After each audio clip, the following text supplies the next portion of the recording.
Hey guys, my name is Simon and this is my video blog for the course Social Media Technology at KTH Stockholm.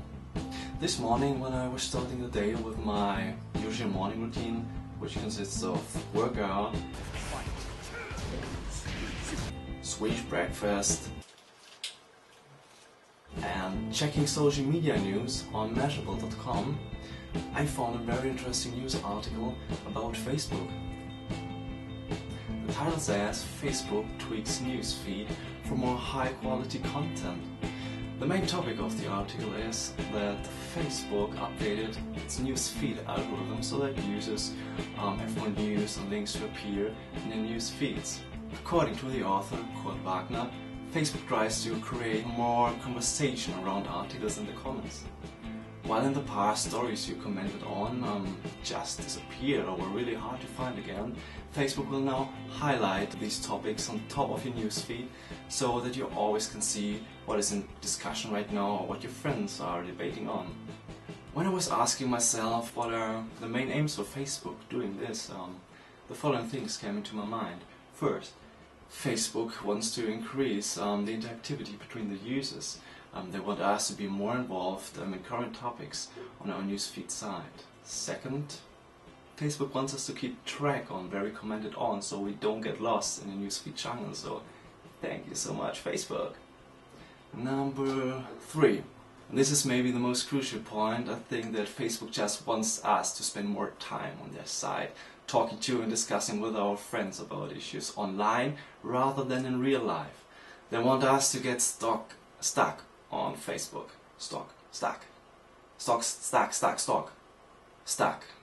My last point is also carried out by Sherry Turkle, who is a psychologist and science and technology professor at MIT. She wrote in a book, Alone Together, how social media bring us closer and further apart at the same time. The main concern is that social media gives us a feeling of acquaintance, while we are becoming less social and getting more and more alienated in our online world.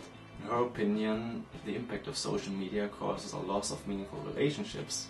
And in regard to the new changes of the Facebook newsfeed, I do believe that Facebook wants to make the service more convenient for us. But I mean, that's the logical goal and that leads them to a higher profit. The question is, how will that affect us? I don't really know, and I can just assume, I mean, if Sherry Turkle is right, that will mean that we will spend more time online debating on topics without being aware of losing ourselves to the online world. We'll become more isolated and even less willing to go out with a friend for a glass of wine and critically reflect on today's newscasts. Yo, Simon. Simon? Hey, yo, man, hey! What is it? You want to go out for a drink and discuss some events in Ukraine? Facebook.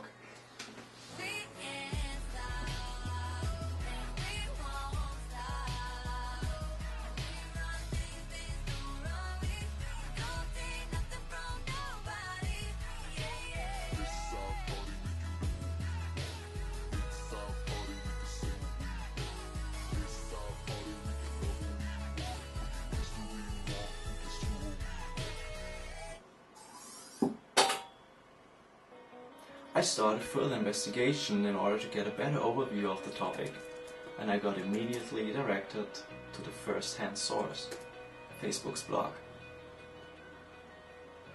The two Facebook employees, Varun Kacholia and Minwen Ye, discussed the new changes on the news feed in a blog posting. They state that in a survey they found that Facebook users prefer links to high-quality articles about current events, their favorite sports team or shared interests, instead of the latest meme photo posted. This means that Facebook wants to provide more relevant news and links to articles, while focusing the newsfeed changes on mobile devices. Another study that was released by Pew Research in October revealed that 30% of US adults get their news on Facebook. 75% of these users approach the site for other reasons. The main goal for Facebook seems to lie in the achievement of more high quality content and in filtering low quality content out before dissemination. This reminded me of Neil Postman's speech informing ourselves to death to the German Informatics Society, where he pointed out that we live in a world where we can't handle the information overload anymore. Our immune system already lost its ability to filter out so that we are slowly informing ourselves to death. The speech was held in October 1990, so a long time before social media came into our lives. I'm asking now, is that a good thing when Facebook is filtering our newsfeed for high quality content? Well, it depends what Facebook considers as high quality content, and by clicking on the link which was provided in the blog posting on the Facebook site, we see that even Facebook doesn't have any clue at all what they mean with high quality content. In my opinion, Facebook tries to become a user-generated news aggregator, while Facebook itself takes over the job of a gatekeeper for news items. They assume what our friends find interesting might also interest us, what is affecting our friends might also affect us, and what we like are the only things we like and will be the only things we like in future. So Facebook decides upon what is high quality content and what is not. But the part that worries me most is that they're not only taking away the decision from us what we find important in our lives. They also determine for us what we have to perceive as relevant news. For me, it has a sense of subliminal censorship by filtering.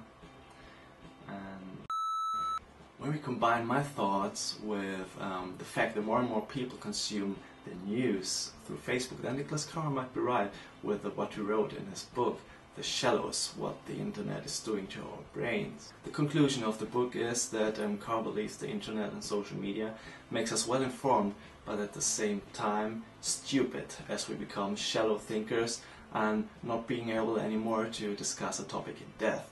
Well, I would say we as individuals always have a choice, and even if the choice means to quit Facebook. But there's no choice for me.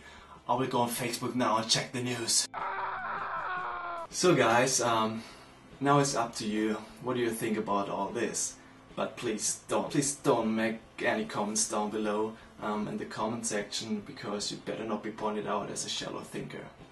Thank you, and see you soon again.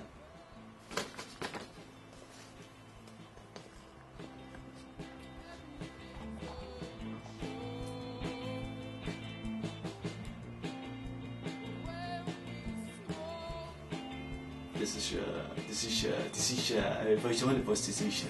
Ich sag's mal, was das ist.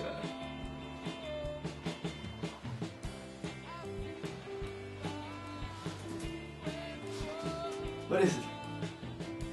Nah, let's go. What is it?